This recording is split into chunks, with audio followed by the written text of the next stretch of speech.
Hello guys, सत श्री अकाल, आदाब सबको। कैसे हैं आप सब? तो आज हम आपके लिए लेके आए हैं क्वाड्रेटिक इक्वेशन का पार्ट सेकंड।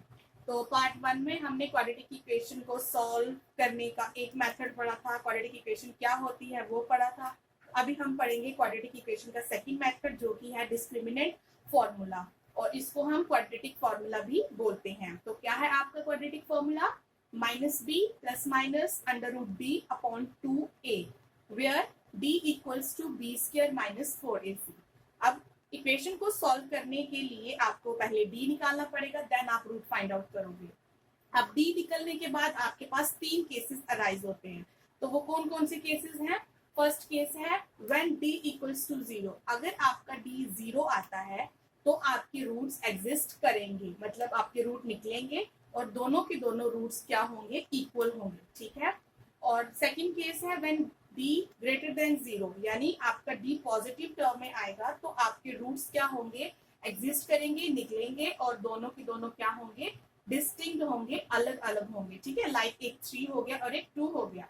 थर्ड केस आपका आता है व्हेन d लेस देन 0, यानी आपकी जो टर्म है वो नेगेटिव में अगर आएगी तो रूट्स एग्जिस्ट नहीं करेंगे, मतलब आपका क्वेश्चन आगे सॉल्व नहीं होगा, आपका डी ही नेगेटिव आ गया है तो इसका उसके कोई भी रूट्स नहीं होंगे। तो ये रूट्स हैं आपके, मतलब ये तीन केसेस हैं जो अराइज होंगे। तो कब कौन सा केस कैसे आएगा इसको हम लोग डिस्कस करेंगे नेक्स्ट आगे। एग्जाम्पल के थ्रू आपको समझाया जाएगा ये वाला फॉर्मूला, ठीक है। तो आपकी जैसे एग्जाम्पल हमने ली है, प्रीवियस एग्जाम्पल को ही हम लोग करेंगे ताकि देखते हैं कि पिछले मेथड को यूज करके और ये वाला मेथड यूज करके आपके आंसर्स सही आते हैं कि नहीं आते हैं। तो एग्जाम्पल ली है हमने X square plus 2x minus 15 equals to 0। तो ये आपकी एग्जाम्पल है। आपको सबसे पहले इसको कंपेयर करना है इस क्वाड्रेटिक इक्वेशन की स्टैंडर्ड फॉर्म से। तो compare it with ax square plus bx plus c equals to 0। तो अगर हम इसको कंपेयर करें तो हमारी इक्वेशन क्या बनती है? 1x square plus 2x plus minus 15 equals to 0। जो आपका c है वो नेगेटिव में है, ठीक है। तो a की क्या वैल्यू आ गई? 1, b की वैल्यू है 2 और c की वैल्यू है माइनस 15। तो इक्वेशन को सॉल्व करने के लिए सबसे पहले आपको क्या निकालना पड़ेगा? d निकालना पड़ेगा। तो आपका d क्या है? b square minus 4ac। तो b क्या है आपका? 2 square minus 4 multiply 1 multiply minus 15। हमने a और c की वैल्यू पुट की है। तो 2 का स्क्वायर मतलब 2 का स्क्वायर अपने ओपन किया तो क्या आ गया? 4 minus and minus will become plus, minus minus plus, and 4 multiply 1 multiply 15 equals to 60। 60 plus 4 equals to 64। तो आपका d क्या आ गया? 64, जो कि क्या है? ग्रेटर देन 0 है, यानी 64 आपकी पॉजिटिव वैल्यू है। तो इसका मतलब आपका सेकंड, यहाँ पे सेकंड केस अराइज हो गया व्हेन d ग्रेटर देन 0। तो आपके रूट्स क्या आएंगे? डिस्टिंक्ट आएंगे। एग्जिस्ट तो करेंगे ही बट डिस्टिंक्ट आएंगे, दोनों अलग अलग आएंगे। तो अब इसको सॉल्व करते हैं, रूट्स कैसे निकलते हैं। तो d आ गया है आपका 64। अब हम रूट निकालेंगे। तो रूट निकालने का क्या फॉर्मूला है? x equals to minus B plus minus under root D upon 2a। तो x इक्वल्स टू b क्या है आपका? 2 है, तो minus 2 plus minus under root D की वैल्यू आपकी 64 अपॉन 2 मल्टीप्लाई 1, यानी a की वैल्यू क्या है आपकी? 1। तो -2 प्लस माइनस 64 का जब हम अंडर रूट ओपन करेंगे तो हमारे पास आएगा 6। तो अंडर रूट को कैसे ओपन करते हैं ये आप लोगों ने छोटी क्लासेस में सीखा हुआ है। आप इसको दो तरीकों से कर सकते हैं, बाय यूजिंग प्राइम फैक्टराइजेशन भी कर सकते हैं और बाय यूजिंग डिवीजन मेथड से भी आप रूट फाइंड आउट कर सकते हैं। तो 64 का रूट क्या है आपका?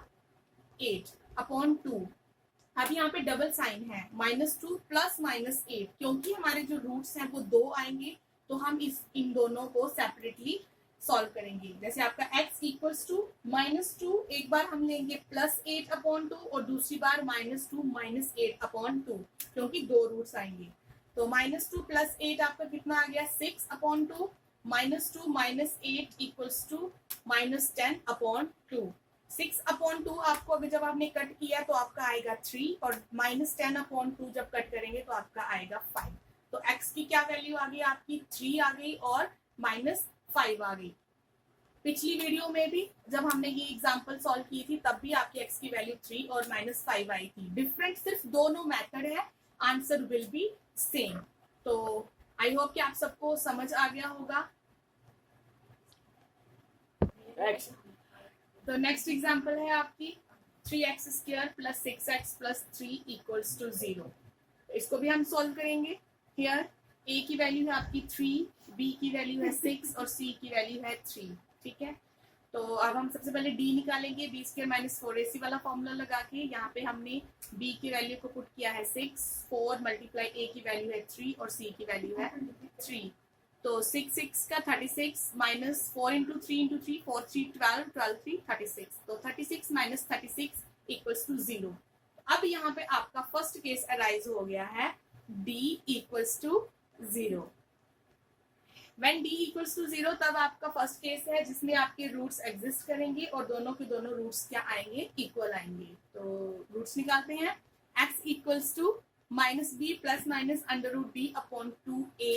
6 की वैल्यू b की वैल्यू यहाँ पे 6 -6 ± d की वैल्यू आपकी 0 आई है, तो √0/2 × 3। √0 की वैल्यू 0 ही होगी, तो -6 ± 0/6। x की वैल्यू यहाँ पे आपकी आ गई -6 + 0/6 एंड -6 - 0/6। क्योंकि हमारे रूट्स 2 हैं तो दोनों साइंस को हमने सेपरेटली लिख लिया है।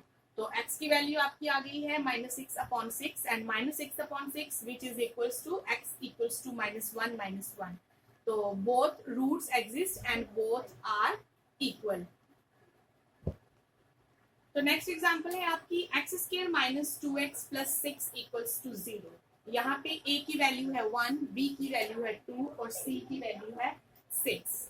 तो d = b² - 4ac। हम d फाइंड आउट करेंगे पहले। 2² - 4 × 1 × 6। तो 2 का स्क्वायर = 4 माइनस 4 × 6 = 24। 4 - 24 आपका d कितना आ जाएगा, -20 which is less than 0। It means what? Third case arise where roots do not exist. इस इक्वेशन में आपके रूट्स एग्जिस्ट नहीं करेंगे क्योंकि आपका d जो है वो नेगेटिव टर्म में आ गया है। तो इस मेथड को समझाने के लिए 3 एग्जाम्पल का यूज इसीलिए किया गया है ताकि आपको तीनों के तीनों केसेस अच्छे से समझ आए, तीनों के तीनों केसेस एकदम क्लियर हो जाएं कि कौन सा केस अराइज होता है तो आपको कैसे उसको सॉल्व करना है।